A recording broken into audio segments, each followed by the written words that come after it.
Hello friends, मैं अनूप श्रीवास्तव और आप सभी का स्वागत है हमारे इस चैनल पे जहाँ पे हम माइंड मनी एंड पॉलिटिक्स की बात करते हैं। आज नवरात्र का 5वां दिन है। 5वां दिन स्कंद माता का दिन होता है। 5वां दिन नहीं बल्कि हमें 5वीं रात कहनी चाहिए। रात क्यों कहनी चाहिए ये हमने आपको आगे भी पीछे पिछले वीडियो में बता रखा था। थोड़ा आज हम थोड़ा रुकते हैं। स्कंद माता एक माँ है जो अपने बच्चे को गोद में लिए हुए है, और वही माँ एक वॉरियर भी है।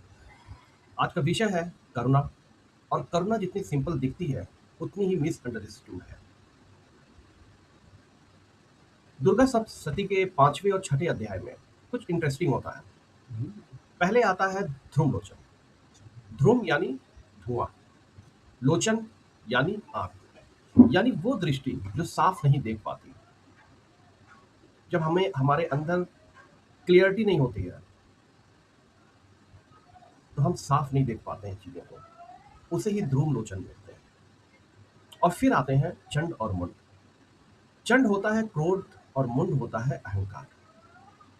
चंड क्रोध को का प्रतिनिधित्व करता है और मुंड अंधकार को प्रतिनिधित्व करता है। और ये तीनों चंड, मुंड, ध्रुव लोचन हमारे अंदर ही होते हैं।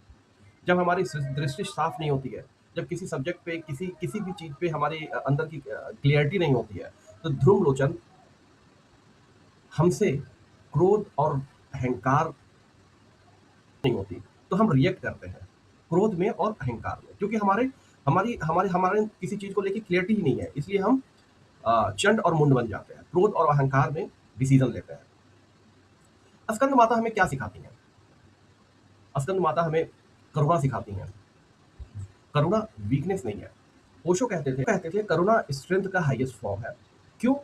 क्योंकि करुणा तभी आती है जब आपके अंदर क्लियरिटी होती है, जब आप क्लियरली देख पाते हो और फिर भी आप लव चूज करते हो। एक माँ का प्रेम कंडीशन पर डिपेंड नहीं करता, वो रिजल्ट से नहीं बीइंग से प्रेम करता है। और यही सबसे उच्च आध्यात्मिकता है, स्पिरिचुअलिटी है। गुरुजी कहते हैं अधिकतर लोग पिटी को कंपेशन समझते हैं। पिटी मतलब मुझे तुम पर दया आती है, तुम कमजोर हो। कंपेशन क्या होता है? मैं तुम्हारे दर्द को समझता हूँ पर तुम्हें कमजोर नहीं मानता। फर्क बहुत सब्टिल है पर बहुत डीप है। सहर जी कहते हैं सच्ची करुणा तभी पॉसिबल है जब आप खुद सेंटर्ड हो। जब आप खुद ही डिस्टर्ब रहोगे तो दूसरे को कैसे हील करोगे? हम अपनी डेली लाइफ में क्या करते हैं? हम जज करते हैं। कोई कुछ कह दे, हम तुरंत रिएक्ट करते हैं। हम दूसरों को समझने की कोशिश ही नहीं करते। पर अगर आप थोड़ा रुक जाए और देखें तो आपको दिखेगा कि सामने वाला इंसान भी अपनी स्ट्रगल में है, वो भी परेशान है। तो हमें अपनी क्लियरिटी, हम अपने हमारे अंदर अपने अंदर क्लियरिटी ले आनी चाहिए। जब हम क्लियर होंगे हर चीज को लेकर के, तो हम कभी भी कोई भी डिसीजन, कोई भी बात जो है, हम आज की साधना बहुत ब्यूटीफुल है। बैठो, आंखें बंद करो, सबसे पहले अपने हार्ट पर हाथ लगाओ और खुद से कहो मैं ठीक हूँ, मैं सुरक्षित हूँ, मुझे खुद से प्यार है। फिर अपने किसी को याद करो और उसे वही भावना दे दो।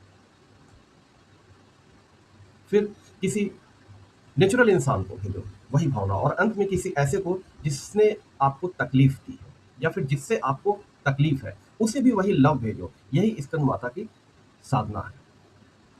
स्कंद माता हमें सिखाती हैं कि स्ट्रेंथ और सॉफ्टनेस दोनों साथ चल सकते हैं, और स्ट्रांग भी हो सकते हैं और लविंग भी हो सकते हैं। और शायद यही असली बैलेंस है। जय स्कंद माता। में नहीं करेंगे।